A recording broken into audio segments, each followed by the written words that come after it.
শত সহস্র দরুদ ও সালাম বর্ষিত হোক বিশ্ববরেণ্য নবী মুহাম্মদুর রাসূলুল্লাহ সাল্লাল্লাহু আলাইহি ওয়াসাল্লামের উপর।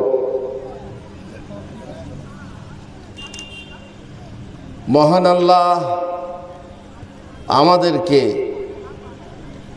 যারা এই আওয়াজ শুনছেন, যে ভাইরা যে মায়েরা আমাদেরকে সৃষ্টি করেছেন এবং প্রেরণ করেছেন এমন এক দেশে, যে দেশে আসতে আমরা চাইনি, আমাদের এখতিয়ার ছিল না। আমার যে চেহারার রূপ সৌন্দর্য অনেকের কাছে সেটা পছন্দ ছিল না, আমার গায়ের যে রং অনেকের কাছে সেটা পছন্দ ছিল না, কিন্তু আল্লাহ তাআলা ফাআলুল লিমা ইউরিদ, তাঁর যা ইচ্ছা তিনি করেন। তিনি যাকে যা ইচ্ছা দান করেন, আর যাকে যা দিতে চাননি তা দেন না।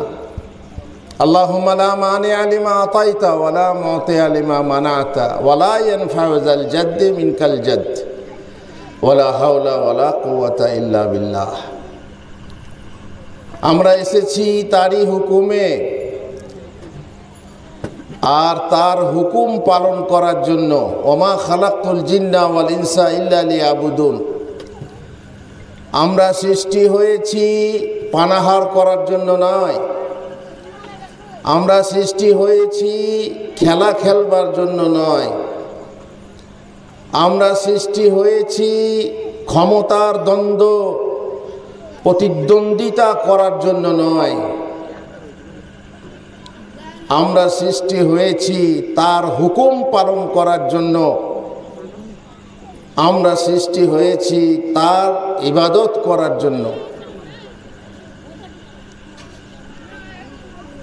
দুনিয়ার বুকে এসে আমরা নিজে নিজের রুজি রোজগারে ব্যস্ত হয়ে পড়েছি। এমন ব্যস্ততা যে কয়েক ঘন্টা মজলিসে এসে বসবো তার অবসর নেই, নিজের ব্যস্ততায় আছি। মা বোনেরা নিজেদের রাত্রির খাবার পরিবেশনে তাদের বাড়িতে যে ডিউটি আছে সেই ডিউটি পালন করছেন, আর পুরুষেরা খাওয়া দাওয়া সারছেন। যদি মনে হয় তাহলে এসে বসবেন। ঘন্টার পর ঘন্টা সিনেমা দেখা হয় অবসর করে, ঘন্টার পর ঘন্টা খেলা দেখা হয়, বল খেলা, ক্রিকেট খেলা, তাতে অবসর হয়। ঘন্টার পর ঘন্টা টিভির সামনে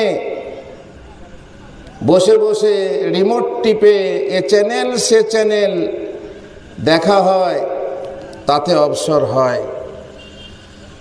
কিন্তু আল্লাহ রসুলের দুটো কথা শুনবো, জিক্রের মজলিসে এসে বসে জিকির শুনবো, তার জন্য অবসর হয় না।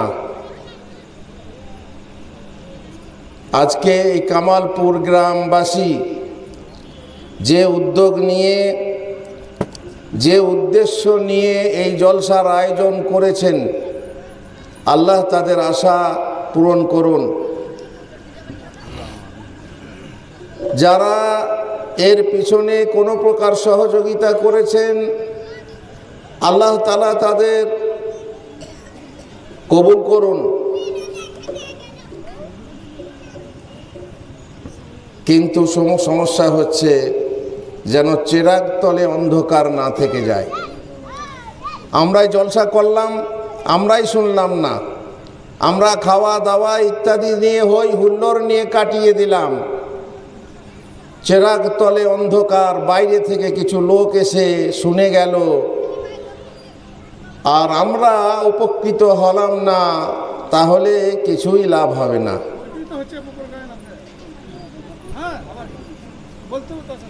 আর যদি আমরা জলসার উদ্দেশ্য অন্য কিছু রাখি,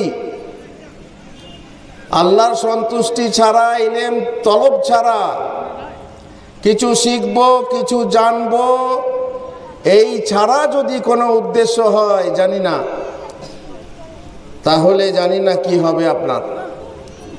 আপনি এই মজলিসে যদি না আসেন, না বসেন, তাহলে বলবেন আমি আমার বাড়ির ছাদ থেকে বসে শুনছি, আমি আমার ঘরের বারান্দাতে বসে শুনছি, আমি আমার খামারে বসে শুনছি। কিন্তু এই মজলিসের সামনে এসে বসে শোনার যে মর্যাদা, যে মাহাত্ম্য, সেটা ঘরে বসে শুনলে হবে না, পাবেন না। এখানে মজলিসে এসে বসলে তার ফজিলত আলাদা। আপনি যদি না শোনেন, শুনতে না চান, তবুও আপনার গুনাহ আল্লাহ তাআলা মাফ করে দেবেন।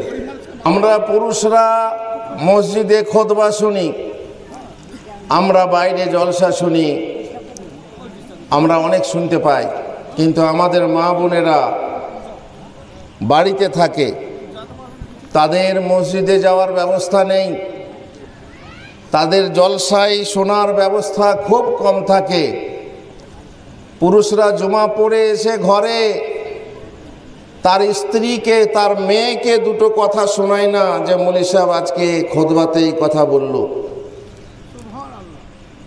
আর মেয়েরাও জানতে চায় না যে হ্যাঁ গো মৌলী সাহেব আজ কি বলল।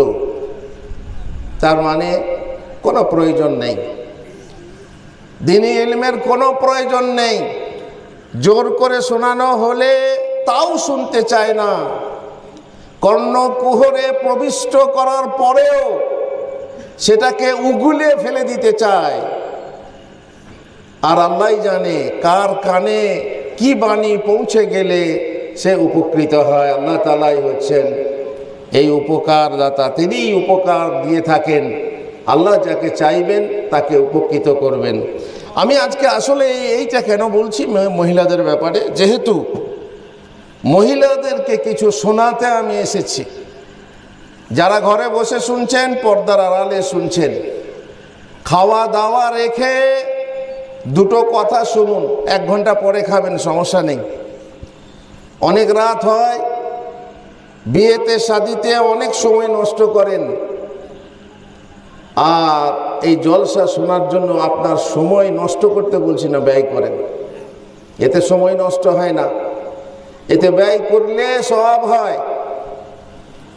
সুতরাং তাদের জন্য কিছু উদাহরণ পেশ করছি হাদিস থেকে, মহিলাদের জন্য, যে মহিলা হতে হবে সেই রকম। সারি সর্বস্ব নারী আমরা চাই না, যে নারী, বহু নারী সমাজে দেখলে পরে সংখ্যায় তারাই যেন বেশি। বিয়ে শাদীর মজলিসে যদি আসি দেখি, তাহলে সেখানে যেন তারাই বেশি, পুরুষের সংখ্যা কম। অথচ নারী হচ্ছে তারা সারি সর্বস্ব। তাদের মধ্যে সেই জান নেই, সেই প্রাণ নেই, সেই রুহানিয়াত নেই, সেই আধ্যাত্মিকতা নেই, সেই আগ্রহ নেই যে আগ্রহ থাকা দরকার ছিল দ্বীনের জন্য, আল্লাহর জন্য, সেসব নেই। আমি কিছু কিছু উদাহরণ পেশ করে মহিলাদেরকে নসিহত করার চেষ্টা করব। একটা ইতিহাস বুখারী মুসলিমের হাদিস থেকে বলছি। জাবের রাদিয়াল্লাহু তাআলা আনহু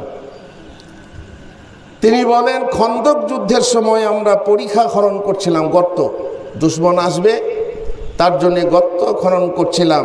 সেই সময় একখণ্ড কঠিন পাথর বের হয়ে এলো, যা ভাঙা যাচ্ছিল না। সকলেই নবী সাল্লাল্লাহু আলাইহি ওয়াসাল্লামের নিকট এসে বললেন, খন্দকের মধ্যে একখণ্ড পাথর বেরিয়েছে, আমরা তা ভাঙতে পারছি না। এ কথা শুনে তিনি বললেন, আমি নিজে খন্দকে অবতরণ করব।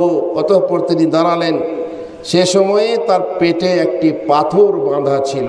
আল্লাহর নবী সাল্লাল্লাহু আলাইহি সাল্লামের এমন অবস্থা যে দিন চলতো না।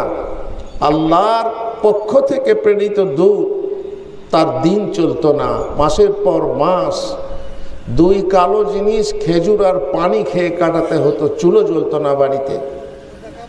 খিদের যাতনায় পেটে পাথর বাঁধতে হতো। তিনি দাঁড়ালেন, আর আমরাও অনাহারে ছিলাম। 3 দিন কোনো কিছু খাইনি। নবী সাল্লাল্লাহু আলাইহি সাল্লাম এসে একটি গাঁইতি হাতে নিয়ে পাথরের উপর আঘাত করলেন, ফলে তৎক্ষণাৎ তা চূর্ণ বিচূর্ণ হয়ে বালুকা রাশিতে পরিণত হলো। এ হলো মোজেজা। সাহাবারা পারলেন না, আল্লাহর নবী হাত দিতেই সেটা হলো। যেহেতু আল্লাহর তরফ থেকে এটা হচ্ছে মোজেজা বা অলৌকিক কাণ্ড, অলৌকিকতা। অতঃপর আমি বললাম, হে আল্লাহর রাসূল, আমার বাড়ি যাওয়ার জন্য অনুমতি দিন। তিনি অনুমতি দিলে বাড়ি পৌঁছে আমার স্ত্রীকে বললাম, কে বলছেন? জাবের। নবী সাল্লাল্লাহু আলাইহি সাল্লামের মধ্যে আমি এমন কিছু দেখেছি যা আমি সহ্য করতে পারছি না, তোমার নিকট কোনো খাবার আছে কি? সে বলল, আমার নিকট কিছু জব ও একটি বকরির বাচ্চা আছে। সুতরাং বকরির বাচ্চাটি আমি জবেহ করলাম এবং সে জব পিষে আটা তৈরি করলো। অতঃপর গোশত ডেকচিতে দিয়ে আমি নবী সাল্লাল্লাহু আলাইহি সাল্লামের নিকট এলাম। সে সময় আটা খামির হচ্ছিল এবং ডেকচি চুলার ঝিকের উপর ছিল, গোশত প্রায় রান্না হয়ে এসেছিল। তখন আমি বললাম, হে আল্লাহর রাসূল, আমার বাড়িতে সামান্য কিছু খাবার আছে, ফলে 1জন বা 2জন সাথে নিয়ে আপনি উঠে আসুন।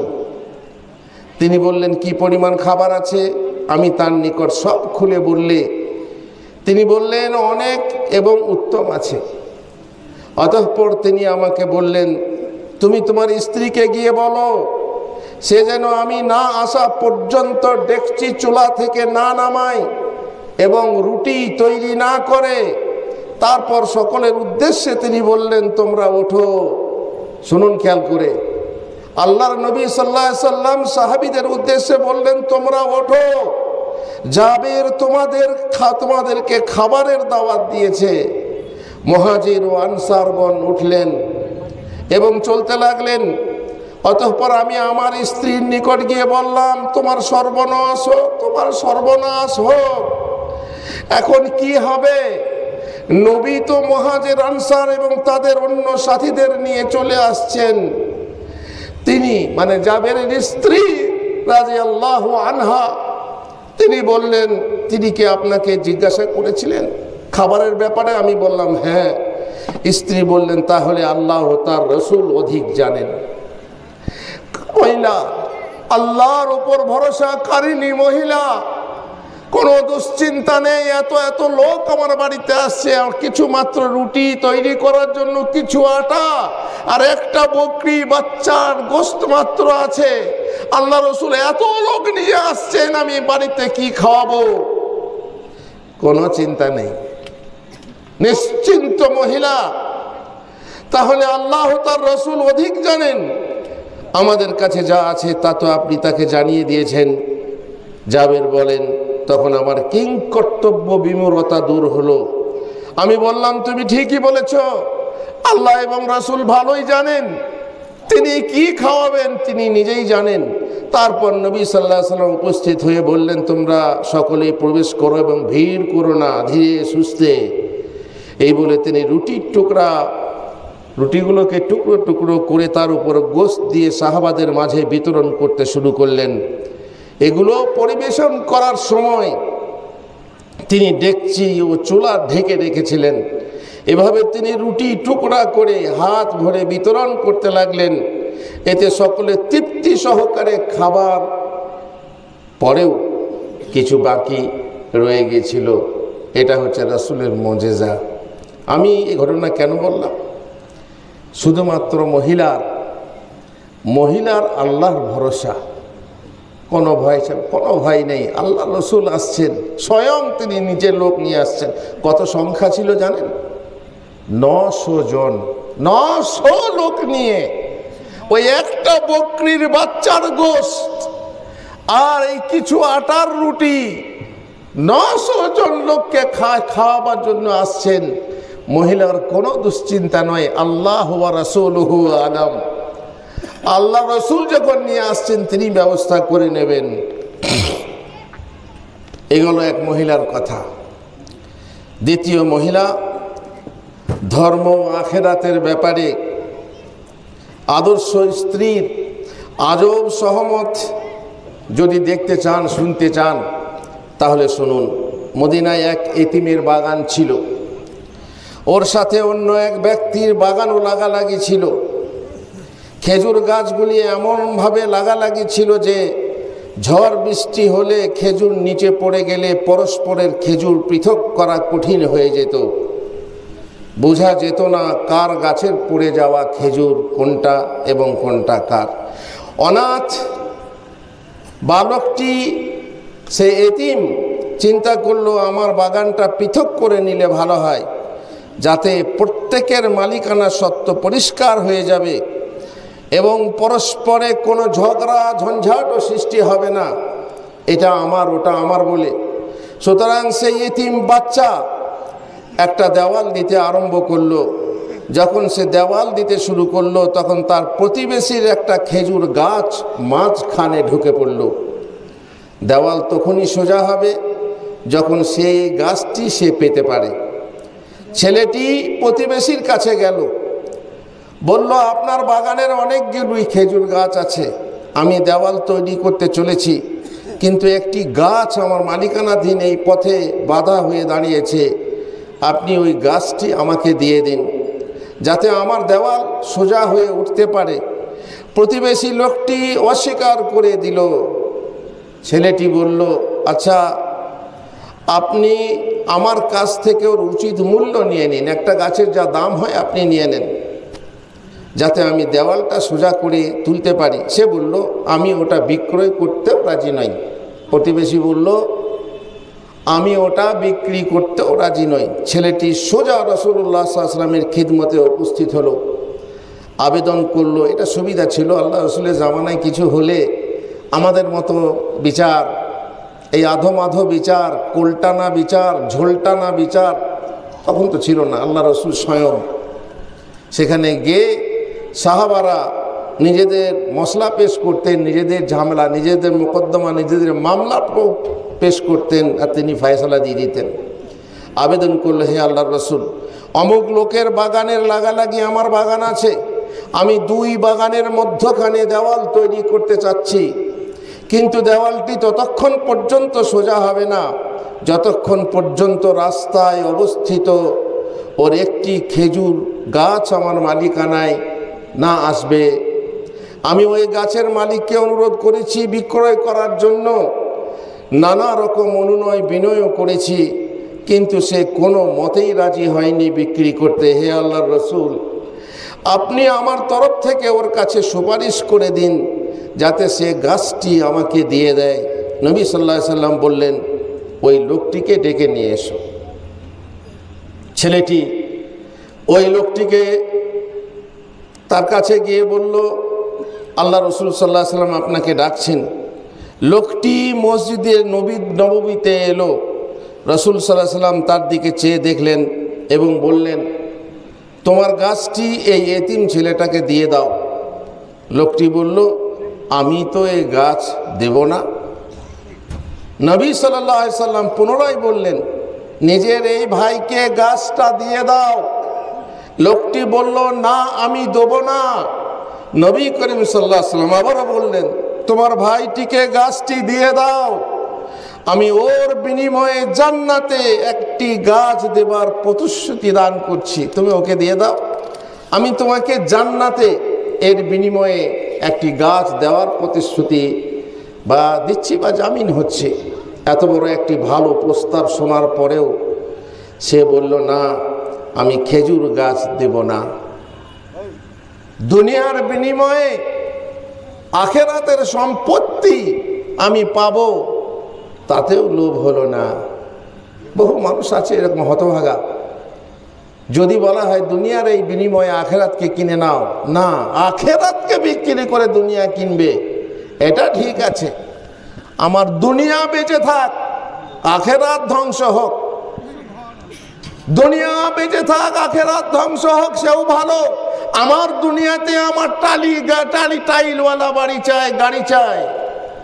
আখেরাতে যা হবে দেখা যাবে। নগদ যা পাও হাত পেতে নাও, দূরের খাতা শূন্য থাক, দূরের খাতা, ধারের খাতা শূন্য থাক, নগদ চাই। এক্ষণে আল্লাহ রাসূল সাল্লাল্লাহু আলাইহি ওয়াসাল্লাম নীরব হয়ে গেলেন। এর থেকে তিনি আর বেশি কি বলতে পারেন, আর কি বা দিতে পারেন? উপস্থিত সাহাবীবৃন্দ নীরবে সমস্ত কথাবার্তা শুনছিলেন। উপস্থিত সাহাবীবৃন্দের মধ্যে বিখ্যাত সাহাবী আবু দাহদাহ, নামটা মুখস্থ করে নেন। বিখ্যাত সাহাবী আবু দাহদাহ রাদিয়াল্লাহু তাআলা আনহু বিদ্যমান ছিলেন। মদিনায় তার একটি সুন্দর বাগান ছিল, যাতে 600 খেজুর গাছ ছিল এবং উৎকৃষ্ট ফলের জন্য বাগানটি প্রসিদ্ধ ছিল। উন্নত মানের খেজুর হওয়ার সুবাদে বাজারে তার চাহিদাও ছিল অত্যধিক। মদিনার বড় বড় ব্যবসায়ী ঐকান্তিক আশা পোষণ করত, যদি তাদের ওই রকম একটা বাগান হতো। আবু দাহদাহ রাদিয়াল্লাহু তাআলা আনহু ওই বাগানের মধ্যখানে একটি সুন্দর বাড়ি নির্মাণ করে রেখেছিলেন। স্ত্রী ও সন্তান সন্ততি সহ তিনি সেখানে স্বাচ্ছন্দ্যে বসবাস করতেন। মিষ্টি পানির কূপ ওর গুরুত্ব আরো বৃদ্ধি করে দিয়েছিল। আবু দাহদাহ রাদিয়াল্লাহু তাআলা আনহু যখন রাসূল সাল্লাল্লাহু আলাইহি ওয়াসাল্লামের ওই আকর্ষণীয় প্রস্তাব শুনলেন, কি আকর্ষণীয় প্রস্তাব? খেজুর গাছের বিনিময়ে জান্নাতে একটা খেজুর গাছ, দুনিয়ার একটা গাছের বিনিময়ে জান্নাতের একটা খেজুর গাছ। তখন তিনি মনে মনে বললেন, এই দুনিয়া কত তুচ্ছ, আজ না হয় কাল মরতেই হবে, অতঃপর চিরস্থায়ী সুখ কিংবা দুঃখের জীবন শুরু হবে। মর নেই, রাতে শুলে সকালে চোখ খুললে কাল সকাল, আর চোখ না খুললেই পরকাল, শুরু হয়ে গেল পরকাল। দুনিয়ায় তুচ্ছ দুনিয়া, চিন্তা করতে পারেন? সাহাবারা এরকমই ছিলেন। একবার এক ছেলে নবী সাল্লাল্লাহু আলাইহি সাল্লামকে উজুর পানি দিলেন। তিনি বললেন, তুমি আমার কাছে কিছু চাও, তুমি আমার কাছে কিছু চাও। বলছি, ইয়া রাসূলুল্লাহ, আমাকে সময় দেন, আমি কি চাইবো আপনাকে বলবো। ছেলেটা কিছুই চাইলো না। সে কারো কাছে, মায়ের কাছে বা কারো সাথে পরামর্শ করে এসে বলছি, ইয়া রাসূলুল্লাহ, আমি জান্নাতে আপনার সঙ্গ চাই, জান্নাতে যেন আপনার সঙ্গে থাকতে চাই। অথচ তিনি সে যদি চাইতো, টাকা পয়সা চাইতো, পেত। সে যদি আরো কিছু চাইতো, পেত। কিন্তু দুনিয়ার কিছু চাওয়া সে চাইলো না। সে বলল, ইয়া রাসূলুল্লাহ, আমি জান্নাত শুধু নয়, জান্নাতে আপনার সঙ্গে থাকতে চাই। এ হলো রাসূলুল্লাহ সাল্লাল্লাহু আলাইহি ওয়াসাল্লামের জামানায় সাহাবাদের চাওয়া। দুনিয়া কিছুই না, দুনিয়া চাইবো কেন? তো রাসূলুল্লাহ সাল্লাল্লাহু আলাইহি ওয়াসাল্লাম বললেন যে, তুমি এই ব্যাপারে আমাকে সাহায্য করো, বেশি বেশি নফল নামাজ পড়ো। এইভাবে সাহাবারা দুনিয়া ত্যাগ করে আখিরাতকে প্রাধান্য দিয়েছেন। ইনি আবু দাহদাহ বললেন, এই দুনিয়া কত তুচ্ছ, আজ না হয় কাল মরতেই হবে, অতঃপর চিরস্থায়ী সুখ কিংবা দুঃখের জীবন, অতঃপর যদি পরকালের জীবনে জান্নাতে একটা খেজুর বৃক্ষ আমি পেয়ে যাই, তাহলে কতই না সুন্দর হয়। অগ্রসর হয়ে বললেন, ইয়া রাসূলুল্লাহ, আপনি যে সুসংবাদ দিয়েছেন তা কি শুধু ওই ব্যক্তির জন্যই? আমি যদি ওই গাছটি খরিদ করে ওই ছেলেটাকে দিয়ে দিই, তাহলে কি আমি জান্নাতে খেজুর গাছ পাবো? নবী সাল্লাল্লাহু আলাইহি সাল্লাম উত্তরে বললেন, হ্যাঁ, তোমার জন্য আমি খেজুর গাছের জামিন থাকছি। এক্ষণে আবু দাহদাহ রাদিয়াল্লাহু তাআলা আনহু চিন্তা করতে লাগলেন, এমন কি জিনিস আছে যার বিনিময়ে গাছটি খরিদ করে ছেলেটাকে দান করে দেব। ইত্যবসরে হঠাৎ একটা অভিনব সিদ্ধান্ত তার মনে উদয় হলো। তিনি ওই লোকটির সঙ্গে কথোপকথন শুরু করলেন। বললেন, তুমি তো আমার বাগান সম্পর্কে ভালোভাবেই অবগত আছো। আমার কত সুন্দর বাগান আছে, যাতে 600 খেজুর গাছ আছে, যেখানে বসবাস উপযোগী ঘর আছে এবং কুয়ো আছে, যেখান থেকে পানি, মিষ্টি পানি পাওয়া যায়। এত সুখ সুবিধা আছে সেই বাগানের ভিতরে। লোকটি বলল, মদিনায় কে এমন লোক আছে যে ওই বাগান চিনে না বা জানে না? আমিও চিনি, আমিও জানি। আবু দাহদাহ রাদিয়াল্লাহু তাআলা আনহু বললেন, তাহলে তুমি এক কাজ করো, ওই একটি গাছের বিনিময়ে তুমি আমার সম্পূর্ণ বাগানটা নিয়ে নাও। সম্পূর্ণ বাগানটা আমি তোমাকে দিয়ে দিলাম, তাতে যে ঘর বাড়ি আছে, কুয়া আছে, সব তোমার। দিয়ে ওই গাছটা এতিমকে ছেড়ে দাও। এ কথা শুনে লোকটির আশা বা বিশ্বাস হচ্ছিল না, আস্থা হচ্ছিল না, বিশ্বাস হচ্ছিল না। সে আবু দাহদার মুখের দিকে তাকিয়ে দেখল, সেই সঙ্গে উপস্থিত জনগণের প্রতিও দৃষ্টিপাত করলো এবং বলল, আপনারা সবাই শুনছেন তো আবু দাহদাহ যা কিছু বলছেন। আবু দাহদাহ রাদিয়াল্লাহু তাআলা আনহু নিজের ওই বাক্যটি পুনরায় উচ্চারণ করলেন এবং উপস্থিত জনগণকে সাক্ষী করে বললেন, সুতরাং একটি খেজুর গাছের বিনিময়ে তিনি সম্পূর্ণ বাগান, ঘর, কূপ ওই লোকটিকে প্রদান করে দিলেন। এক্ষণে তিনি যখন ওই গাছটির মালিক হয়ে গেলেন, তখন এতিম ছেলেটাকে বললেন, আজ থেকে ওই গাছটি তোমার হয়ে গেল, আমি তোমাকে উপহার স্বরূপ দিয়ে দিলাম, এবারে তুমি তোমার দেওয়াল সোজা করে নাও। আর কোনো বাধা থাকলো না। এরপর তিনি রাসূল সাল্লাল্লাহু আলাইহি ওয়াসাল্লামের দিকে দৃষ্টিপাত করে বললেন, ইয়া রাসূলুল্লাহ, আমি কি এখন জান্নাতে খেজুর গাছের অধিকারী হতে পেরেছি? উত্তরে তিনি বললেন, আবু দাহদাহ, তোমার জন্য জান্নাতে কত বিশাল খেজুর গাছ ও খেজুর রয়েছে, কত বিশাল বিশাল খেজুর গাছ ও খেজুর গাছ রয়েছে।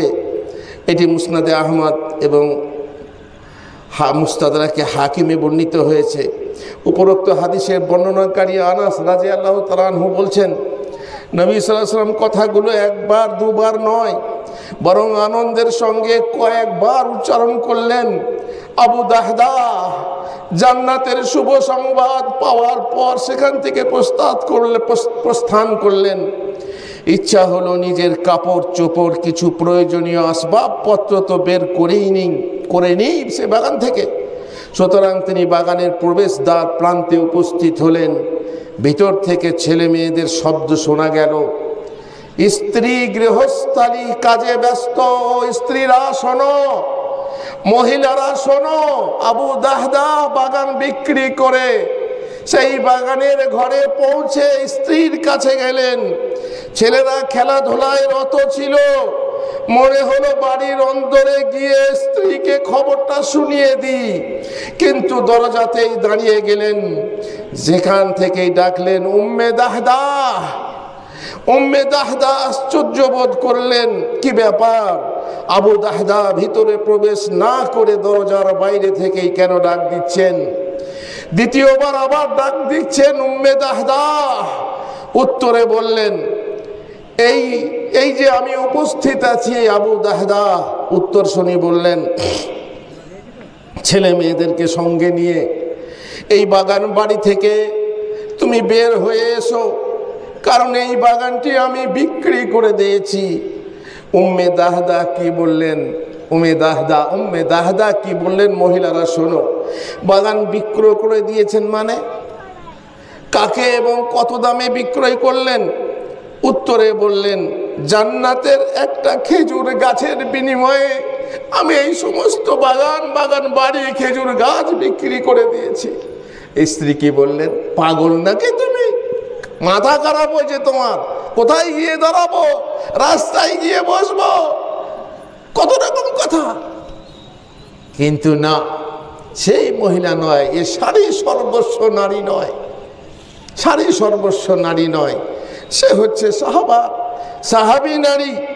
উম্মে দাহদা বললেন আল্লাহু আকবার, আল্লাহু আকবার, আপনি বড় লাভদায়ক ব্যবসা করেছেন, এখন এই বাগানে প্রবেশ না করাই উত্তম। বড় লাভজনক ব্যবসা। জান্নাতে একটি গাছ, যার নিচে ঘোড়সওয়ার ব্যক্তি 70 বছর পথ চলতে থাকবে, তবুও তার ছায়া শেষ হবে না। উম্মে দাহদা রাদিয়াল্লাহু তাআলা আনহা ছেলেদের হাত ধরলেন, স্বামীকে কোনো প্রকার দ্বিরুক্তি না করে, কোনো প্রকার প্রতিবাদ না করে, খেজুর গাছ বিক্রি খাবো কি, তোমার ঘর বিক্রি করলে থাকবো কোথায়, কোনো দ্বিরুক্তি নেই, কোনো বিরক্তি নেই, কোনো প্রতিবাদ নেই। ছেলেদের হাত ধরে ঘর থেকে বেরিয়ে এলেন আর ছেলেদের জামার পকেটগুলো খুঁজে দেখতে লাগলেন। তাতে যা কিছু ছিল খেজুর ইত্যাদি সব বের করে দিলেন। বললেন এখন একটা মহান প্রতিপালক, এটা মহান প্রতিপালকের হয়ে গেছে, এসব আমাদের আর নয়। অতঃপর শূন্য হাতে বাগান থেকে বাইরে বের হয়ে এলেন। জানি না বোনটি, জানি না মা আমার, তুমি হলে তোমার স্বামীকে পাগল বলতে কি না? উত্তর যদি না হয় তাহলে তুমিও একজন আদর্শ স্ত্রী এবং জান্নাতি নারী। এরকম স্ত্রী যে স্বামীর সঙ্গে সহমত পোষণ করে, স্বামীকে তার ধর্ম কাজে সহযোগিতা করে, এমন স্ত্রী আমাদের বর্তমান পরিবেশে পাওয়া বড় ভার। স্বামী চাষি হলে আদর্শ স্ত্রী তার চাষে যথাসাধ্য সহযোগিতা করবে।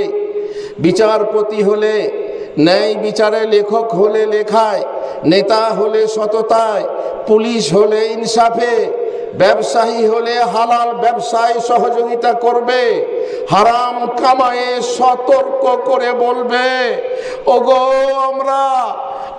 আমরা খিদেতে যদি না খেতে পাই, তোমার ব্যবসা না চলে, তোমার ব্যবসায় লাভ না হয়, না খেতে পেয়ে আমরা খিদে সহ্য করে নেব, কিন্তু জাহান্নামের আগুনের তাপ সহ্য করতে পারবো না, তুমি হারাম কামাই করো না। এমন বহু স্ত্রী আছে যারা স্বামীকে হারাম কাজে সহযোগিতা করে। বস্তাটি ধরে ধুলো মিশাইতে ধানে,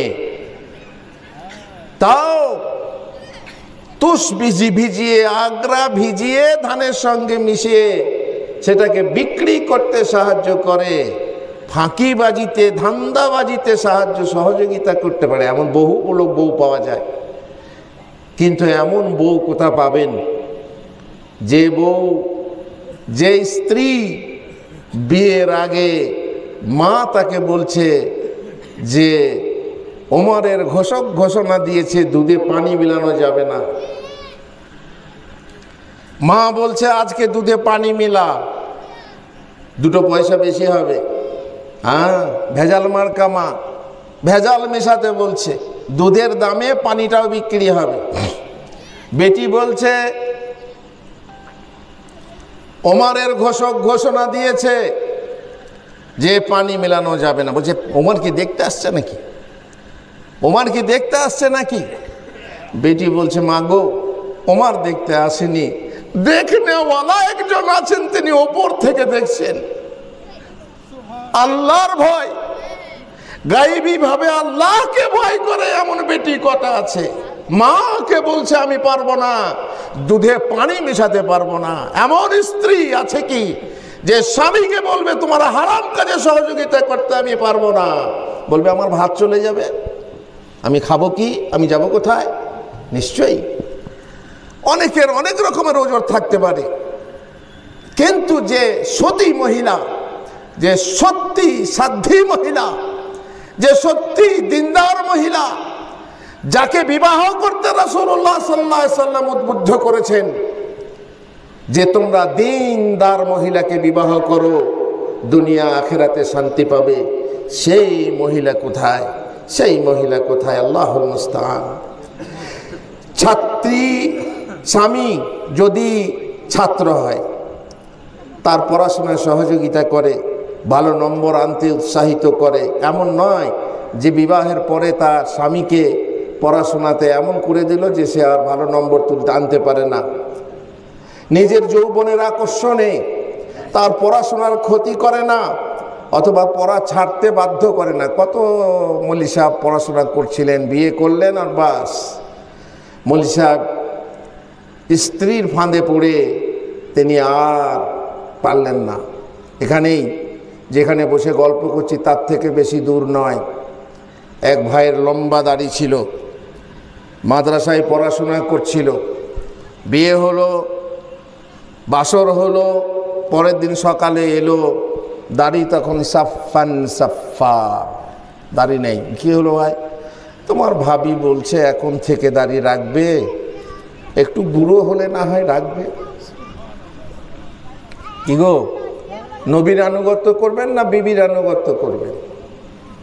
নবীর আনুগত্য করবেন না বিবির আনুগত্য করবেন? বিবি বলছে, আদেশ করছি যে তুমি দাড়ি কেটে দাও, আর তুমি দাড়ি কেটে দিলে। তোমার নবীর আনুগত্যকে তুমি কোরবানি দিয়ে দিলে। এমনও মহিলা আছে, এমনও পুরুষ আছে, মাগো তুমি তা করো না। তুমি তোমার স্বামীর জন্য সহযোগিতা করবে দিনের কাজে, তুমি নিজে দিনের কাজের কাজী হবে এবং তোমার স্বামীকে দিনদার বানাতে সহযোগিতা করবে। তবেই হবে তুমি সেই স্ত্রী যে স্ত্রী জান্নাতে যাবে স্বামীর সাথে এবং চিরস্থায়ী জান্নাতে বসবাস করবে। চাকুরিজীবী হলে চাকুরিতে বাধা দেয় না, সে উদ্দেশ্যে দূরে বা বিদেশে থাকলে নিজের প্রেম উৎকণ্ঠা প্রকাশ করে তাকে কাছে ডেকে নেয় না।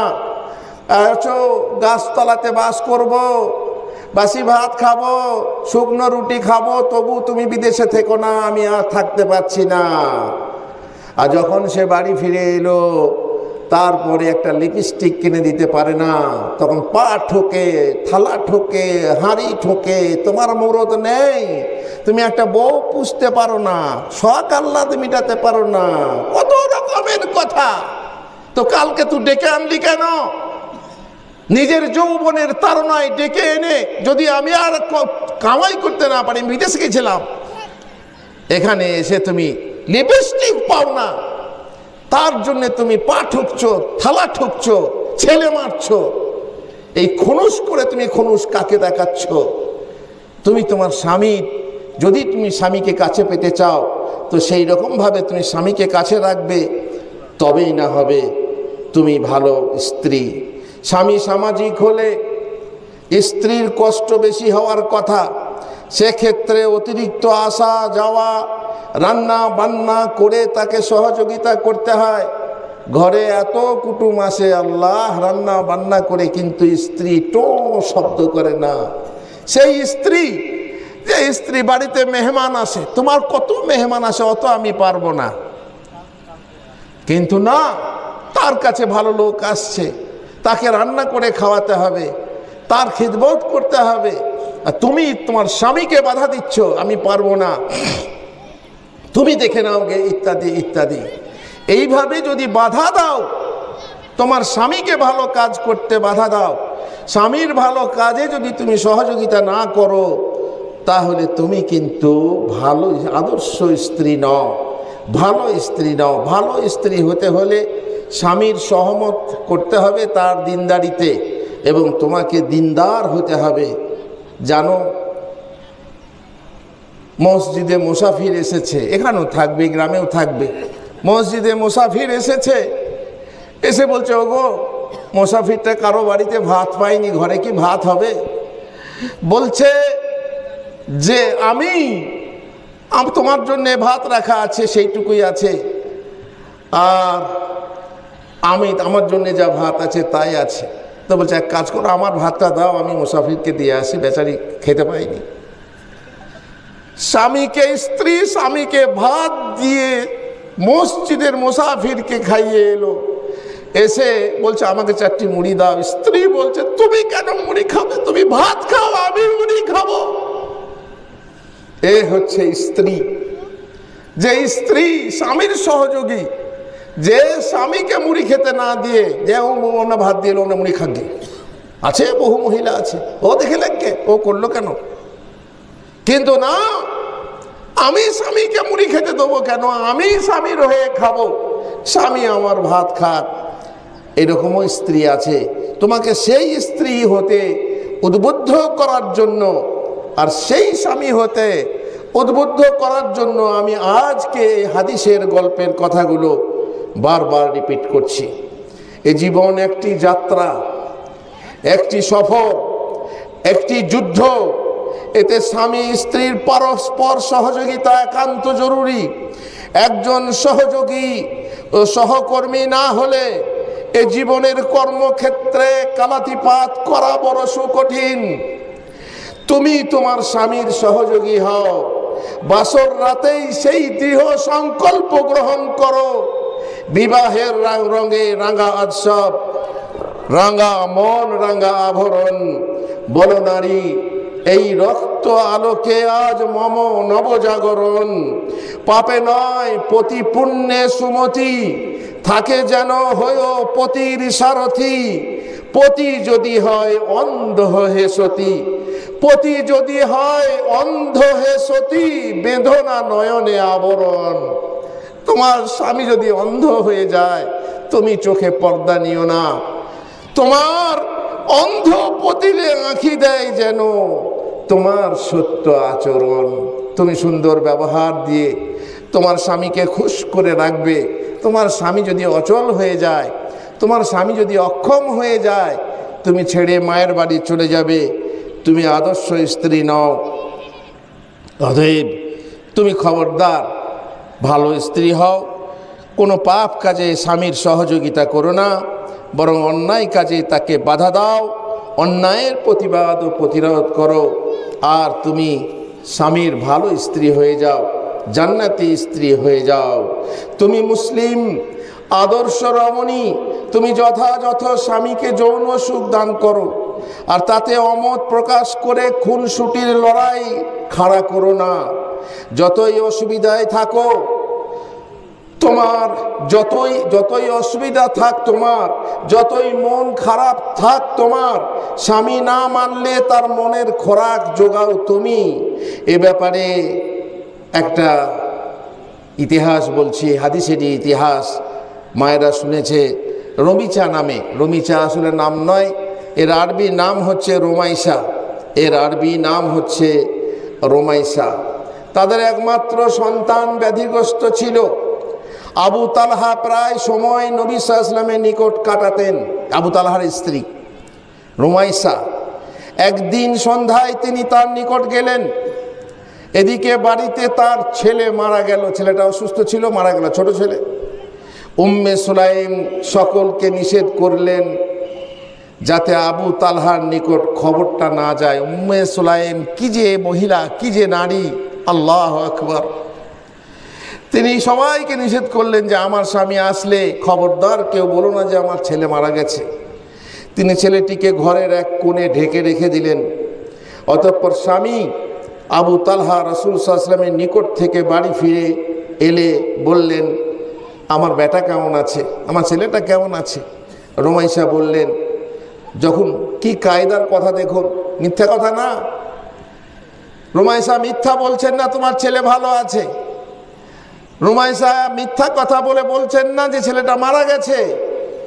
তিনি বলছেন যখন থেকে ও পীড়িত, তখন থেকে যে কষ্ট পাচ্ছিল তার চেয়ে এখন খুব শান্ত আছে। আল্লাহু আকবার। মিথ্যা কথাও হলো না, অথচ সত্য কথাটা বলা হলো। আগে যেভাবে ছিল, যে কষ্ট পাচ্ছিল তখন থেকে বেশি শান্ত হয়ে গেছে। তার মানে হয় যে মারা গেছে, কিন্তু আবু তালহা বুঝতে পারলেন না যে আমার ছেলে শান্ত হয়ে গেছে মানে কি। তিনি ভাবলেন ছেলে ভালো হয়ে গেছে, আর আশা করি সে আরাম লাভ করেছে। এটা একটা কথা বলি, এখানে আমরা বলি মরে গেছে, আরাম পেয়ে গেছে। মরে গেলে কেউ আরাম পায় না। যদি আমল ভালো থাকে তাহলে আরাম পায়, আর যদি আমল খারাপ থাকে তাহলে সে আরো বেশি কষ্ট পায়। মরে গেলে কেউ আরাম পায় না যদি তার আমল খারাপ থাকে। যদি কেউ আত্মহত্যা করে মরে, এ জীবন থেকে নিজেকে মনে করে যে আমি ভালো জায়গায় চলে যাব। অনেকে তো আবার প্রেম করে ইহ জন্মে দেখা হলো না প্রিয়, দেখা হবে পরে জন্মে, দিয়ে দুজনাই একসঙ্গে আত্মহত্যা করে। নিয়ে মনে করে কি ওখানে দাঁড়িয়ে আছে ওদের জন্য বিয়ে দেওয়ার জন্য, বিয়ে দেওয়ার জন্য লোক দাঁড়িয়ে আছে। এটা কি তোর বাপের মামার বাড়ি পেয়েছো? মরে তুমি কি মামার বাড়ি যাবে যে দুজনাই একসঙ্গে মিলিত হবে না বিয়ে করবে? হ্যাঁ, কেউ কেউ আবার বলে লাইলা মজনু, দাড়ি চাচ্ছিস না রে, লাইলা মজনুর বিয়েতে বরযাত্রী যেতে পারবে। আমাদের দেশে বলে সবাই লাইলা মজনুর বিয়েতে বরযাত্রী যাবেন। আরে লাইলার সাথে মজনু দেখা হবে কিনা তাই জানি না, জান্নাতে থাকবে না জাহান্নামে থাকবে তাও জানি না। একজনে জান্নাতে যাবেন, একজন নীলদিনে থাকবে, একজন সিজ্জিনে থাকবে, কিছুই জানি না। আর বলি মরে গেলে আরাম পেয়ে গেল, ভাবছে মরে গেলে আমি স্বস্তি পেয়ে যাব, কিন্তু না, মরে গেলে তুমি আরো কষ্ট পাবে। আত্মহত্যা মহাপাপ। যদি আত্মহত্যা করো, যে জিনিস নিয়ে তুমি আত্মহত্যা করছো জাহান্নামে চিরকাল অথবা বহুকাল, সেই জিনিস নিয়ে আত্মহত্যা করতেই থাকবে, তাহলে মরে গেলে তুমি মানে আরাম পেয়ে যাবে। সেটা কি করে হয়? কিন্তু এক্ষেত্রে সত্য, এক্ষেত্রে উম্মে সুলাইম সত্য বলেছেন। যেহেতু একজন শিশুর কোনো পাপ থাকে না, শিশুর কোনো পাপ থাকে না, সেই শিশু মরে গেছে, সে আমনা শান্ত হয়ে গেছে। অতঃপর পতিপ্রাণা স্ত্রী স্বামী এবং তার সাথে আসা আরো অন্যান্য মেহমানদের জন্য রাতের খাবার, রাতের ব্যাপার, রাত্রের খাবার পেশ করলেন। ছেলে মরে ঘরের কোণে ঢাকা রাখা আছে, আর স্ত্রী স্বামী এবং তার সাথে আসা লোকেদের খাবারের ব্যবস্থা করছে। আবু তালহা উঠে নিজের বিছানায় শুয়ে পড়লেন। খাওয়া দাওয়া হয়ে গেল, লোকেরা বাড়ি ফিরে গেল, আর উনি আমনা বাস ছেলে আমনা আরামে ঘুমাচ্ছে। ছেলেটাকে কোলে নিয়ে দেখে নি না ঘুমাচ্ছে, ঘুমাক। উনি উঠে বিছানায় শুয়ে পড়লেন, স্ত্রীর কথাই ভাবলেন, ছেলে আরামে ঘুমিয়ে গেছে। ওদিকে পতিব্রতা রুমাইসা সব কাজ সেরে উত্তম রূপে সাজসজ্জা করলেন। আমাদের মেয়েরা দিনের বেলায় সাজে, কার জন্যে? স্বামীর জন্যে নয়, বাড়িতে দেওর এলে সাজে, হাসপাতাল যেতে হলে সাজে, হাটে বাজারে যেতে হলে সাজে। স্বামীর জন্য ছেঁড়া কাপড় আর নাকে পোঁটা, লিপস্টিক অন্যের জন্যে, সাজগোজ অন্যের জন্যে, স্বামীর জন্য নয়। আর সাহাবীদের মেয়েরা রাতের বেলাতে স্বামীর জন্য সাজসজ্জা করতেন, সুগন্ধ ব্যবহার করতেন, কারণ সারা দিন খেটে বাইরে থেকেছে, কতই না কষ্ট পেয়েছে। এখন যদি আমি রাতের বেলায় তাকে শান্তি না দিই, তাহলে তার জীবনটা কিসের শান্তি? কিসের শান্তি তার জীবনে? সাজসজ্জা করে সুগন্ধি মাখলেন, অতঃপর স্বামীর বিছানায় এলেন। স্বামী স্ত্রীর নিকট থেকে সৌন্দর্য ও সৌরভ এবং নির্জনতা পেলে উভয়ের মধ্যে যা ঘটে তা তাদের স্বামী স্ত্রীর মাঝে ঘটে গেল, আর তার মানে হচ্ছে মিলন ঘটে গেল। তারপর শেষ দিকে রুমাইসা স্বামীকে বললেন, সব ঠান্ডা, এখন সব শেষ হয়ে গেছে, সব মানে নিজেদের কাজ শেষ হয়ে গেছে। তারপরে স্ত্রী স্বামীকে বলছেন, শুনুন কথা, ও মেয়েরা শোনো। কিভাবে বলবে? তোমরা তো সারি সর্বস্ব নারী, না এর নারী সে নারী নয়। হে আবু তালহা, যদি কেউ কাউকে কোনো জিনিস ধার স্বরূপ ব্যবহার করতে দেয়, অতঃপর সেই জিনিসের মালিক যদি তা ফেরত চায়, তবে ব্যবহারকারীর কি বাধা দেওয়া বা বলার কিছু থাকতে পারে? ধার দিয়েছিল, সে বলছে আমাকে ফেরত দাও, বাধা দেবো না? নাকি আমি কিছু বলবো তাকে যে দিতে পারবো না, পরে এসো, এরকম কিছু? আবু তালহা বললেন, অবশ্যই না, না কিছু বলার আছে আর না বাধা দেওয়ার আছে। স্ত্রী বললেন, তাহলে শুনুন, আল্লাহ আযজা ওয়া জাল একটা উদাহরণ দিয়ে, দুনিয়ার উদাহরণ দিয়ে এবারে ছেলের কথা বলছেন। তাহলে শুনুন, আল্লাহ আযজা ওয়া জাল আপনাকে যে ছেলে ধার দিয়েছিলেন, আমাদের ছেলে সন্তান, এগুলো আল্লাহর পক্ষ থেকে পাওয়া আমানত, ধারের জিনিস, ব্যবহার করার জন্য ধারের জিনিস। তারপরে এক সময় সব আল্লাহ তাআলা যদি এখনই চান ফিরে দিতে পারেন। আর এই ধারের জিনিস আমানতকে ব্যবহার করতে হবে ঠিক মতো। শুনুন, আল্লাহ আযজা ওয়া জাল আপনাকে যে ছেলে ধার দিয়েছিলেন, তা ফেরত নিয়েছেন, অতএব আপনি ধৈর্য ধরে নেকির আশা করেন। স্বামীকে বোঝাচ্ছেন, স্বামী স্ত্রী, স্বামী স্বামী স্ত্রীকে বুঝাবে কোথায়, স্ত্রী স্বামীকে বুঝাচ্ছেন যে আপনি ধৈর্য ধরুন এবং আল্লাহর কাছে সওয়াব কামনা করুন। আপনার ছেলে ইন্তেকাল করেছে, মারা গেছে। বারে এ কথায় স্বামী চট করে রেগে উঠল এবং বললেন, তিনি রেগে উঠলেন এবং বললেন, এতক্ষণ পর্যন্ত কিছু না বলে চুপ থেকে এত কিছু হওয়ার পর তুমি আমাকে আমার ছেলের মরার সংবাদ দিচ্ছ। অতঃপর তিনি খবর শুনে ইন্না লিল্লাহি ওয়া ইন্না ইলাইহি রাজিউন পড়লেন, আল্লাহর প্রশংসা করলেন। তারপর আল্লাহর রাসূল সাল্লাল্লাহু আলাইহি সাল্লামের নিকট ঘটনা খুলে বললে, তিনি তাকে বললেন, কাকে বললেন? আবু তালহাকে বললেন, মানে সকালে তোমাদের উভয়ের ওই গত রাত্রে যে মিলন ঘটেছে, আল্লাহ বরকত দান করুন। আর রাসূলের দোয়া সত্য, রাসূলের দোয়া মাকবুল। সুতরাং ওই রাত্রেই রুমাইসা তার গর্ভে আবার একটি সন্তান ধারণ করলেন তাদের এই কাজের জন্য। আল্লাহ তাআলার কাছে চট করে পুরস্কার প্রাপ্ত হয়ে গেলেন। তুমি হয়তো ধাঁ করে বলে বসবে, আপনি আমাকে রহিমা, রমিচা, ফাতেমা, আয়েশার মতো হতে বলছেন। হ্যাঁ, আমি তাই বলছি, এইসব মহিলাদের মতো হতে বলছি। পারবে? পারবো না তো, যাই হোক চেষ্টা করতে পারো। তাদের মতো হতে বলছি, তাদের মতো হওয়ার চেষ্টা করো। আমার স্বামী নবী সাহাবীর মতো হলে তবে আমি তাদের স্ত্রীর মতো হতে পারবো। আগে ও মোহাম্মদ হোক, তবে তো আমি আয়েশা হব। কেন কেন এটা? তুমি আগে আয়েশা হও, তারপর স্বামী মোহাম্মদ হলে সমস্যা আছে? তোমার স্বামী যদি ফেরাউন হয়, তোমার আসিয়া হতে কি সমস্যা আছে? তোমার স্বামী যদি নবী হয়, তার স্ত্রী যদি তুমি ওলিহা হও, তাহলে এটাতে সর্বনাশ আছে তোমার। যে বলা হয়েছে কোরআনে যে দারাবাল্লাহু মাসালান লিল্লাযিনা কাফারু ইমরাআতা নূহ ইমরাআতা লূত। জানেন, দুটো নবীর স্ত্রী, দুইজন নবীর স্ত্রী নূহ এবং লূত আলাইহিস সালাম, দুজন স্ত্রীর নবী জাহান্নামে যাবে। ফাখানাতা তাহতা আবদাইন মিন ইবাদিনা সালিহাইন ফাখানাতাহুমা, তাদের খেয়ানত করেছিলেন। তা বলে কি অন্য কোনো বিশাল পাপ? না, না, বিশাল পাপ না। কি খেয়ানত করেছিলেন? যে নবী যে মেসেজ দিতেন, নবী যে ধর্ম প্রচার করতেন, তাতে সহযোগিতা না করে লোকদেরকে অন্য কথা বলতেন। এটা উদাহরণ দিই। আপনি এবং আপনার স্ত্রী বাড়িতে আছেন, এমন সময়ে আপনার চাচা কিংবা আপনার কোনো আত্মীয় এলো, এসে কোনো কথা হলো, যে কথাটা আপনি বললেন, তখন স্ত্রী অন্য বলছে, হ্যাঁ ওর কথা শোনেন না, ও পাগল, ও কিছু বোঝে না, ও কিছু জানে না, ওর কথা শোনো না। এই রকম কিছু মেয়ের অভ্যেস আছে যে স্বামীকে তুচ্ছ করে, এমনকি মানুষের সামনেও, যে ওর কথা শোনো না, ও কিছু জানে না, ও কিছু বোঝে না।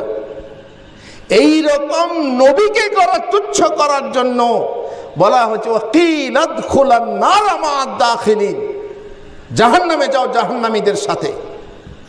ওয়ালাম ইউগনিয়া আনহুমা মিনাল্লাহি শাইআ, আল্লাহ তাআলা নবী হওয়া সত্ত্বেও স্ত্রীদেরকে বাঁচাতে পারবেন না। অতএব তুমি বলো, যদি তোমার স্বামী ফেরাউন হয়, তোমার যদি আসিয়া হও, সেই আসিয়া হতে কি তোমার কোনো সমস্যা আছে? সে আসিয়া নারী যাকে আল্লাহর উপরে ঈমান আনার জন্য তাকে অত্যাচার করা হয়, তার প্রতি অত্যাচার করা হয়েছিল এবং তাকে রোদে শুইয়ে তার হাত পায়ে পেরেক মারা হয়েছিল, তবু সে আসিয়া নারী না ছাড়িল দিনদারি চাহে এই মতো। এমন নারী কষ্ট পেয়েও শুধু আল্লাহর উপরে ঈমান রেখেছে, স্বামী ফেরাউন, তবুও সে জান্নাতি। সে শেষকালে, এই আসিয়া নারী শেষকালে বলেছিলেন যে আল্লাহ রাব্বিবনি লি ইনদাকা বাইতান ফিল জান্নাহ, হে আল্লাহ তুমি জান্নাতে, তোমার কাছে আমার জান্নাতে একটা ঘর তৈরি করো। আমি তো মরেই যাচ্ছি, আমি একটা জান্নাতের ঘর চাই। আল্লাহ তাআলা তার জন্য ঘর দেখিয়ে দিলেন, পর্দা সরিয়ে। আসমানের পর্দা সরিয়ে জান্নাত দেখানো হয়েছিল সেই আসিয়াকে। তো মাগো, আমি তোমাকে বলি, যদি তোমার স্বামী ফেরাউন হয় তাহলে তোমার আসিয়া হতে কোনো বাধা আছে কি? তুমি জান্নাতে ঘরের সংবাদ পাবে, সুসংবাদ পাবে, তাতে কি সমস্যা আছে কি? আমি বলবো, তোমার স্বামী তা না হলে তুমি নিজেকে মনে করো তোমার স্বামী ফেরাউন, আর তাহলে তুমি আসিয়ার মতো হয়ে যাও, তুমি জান্নাতি মেয়ে হবে। রাত অনেকটা হয়ে গেল, আপনাদের কাছে সময় অনেকটা নিলাম,